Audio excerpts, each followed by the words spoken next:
What up, Body Bags BDG Reviews here. What I'm reviewing for you tonight is honestly one of the most criminally overlooked movies of all time, and that is The Midnight Meat Train. Uh, this is a 2009 film directed by Ryuhei Kitamura. He did the movie Versus in Japan, and he's a good director, honestly. Based on the Clive Barker short story from the first Books of Blood. Stars Bradley Cooper and Vinnie Jones. Basic plot: Bradley Cooper plays a photographer, and he wants to take gritty photos of the city and everything. So he, takes like your standard stuff, like the homeless people living on the street and everything. His editor doesn't dig it. It's just like if you're gonna try to get that side, really get that side. So he ends up taking a photo of this girl who's being attacked or whatever, and he ends up saving her or whatever. But that picture, the publicist likes, so he starts going looking for this more darker stuff. This girl that he saves ends up disappearing, and one thing leads to another, and he becomes obsessed with this guy, played by Vinnie Jones.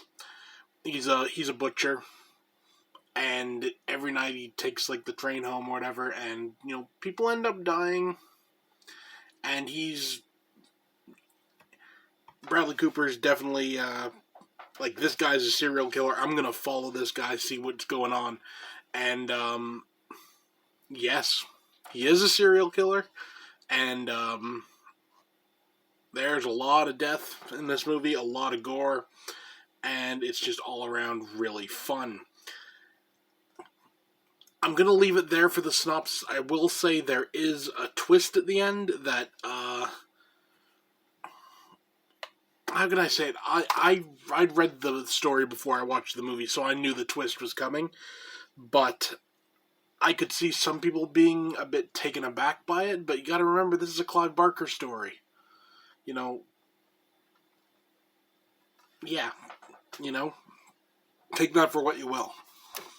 This movie was unfairly screwed over. This was supposed to get a wide theatrical release. Ended up getting, from what I know, releasing in 50 $5 cinemas or whatever.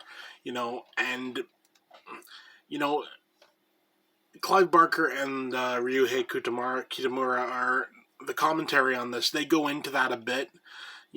There's obviously this movie was very badly mishandled by Lionsgate. They essentially threw it under the bus, which is a damn shame because this movie deserved so much better. It's such a good movie. It really is. The acting is great. The gore is great. The storyline's great. The cinematography's great. The only complaint I have is there's one scene with some questionable CGI. And honestly, that's not the end of the world. Then, though, Lionsgate, though, had the audacity to say to them, we can't make a trailer from this. But they had a trailer at, I think it was Comic-Con or something, that everyone raved about. Everyone was like, yes, this is gonna be a hit. And they just wanted to kill it. And they kinda did. And it's a damn shame. Luckily, Blu-ray exists.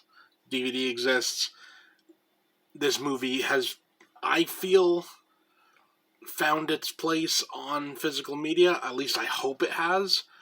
I hope that this has got the level of love that it deserves, because it honestly deserves a lot more love than it gets. For a rating, I'm giving this movie a 10 out of 10. I mean, just let's just think about that.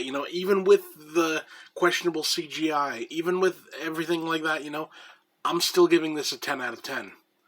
This movie is phenomenal.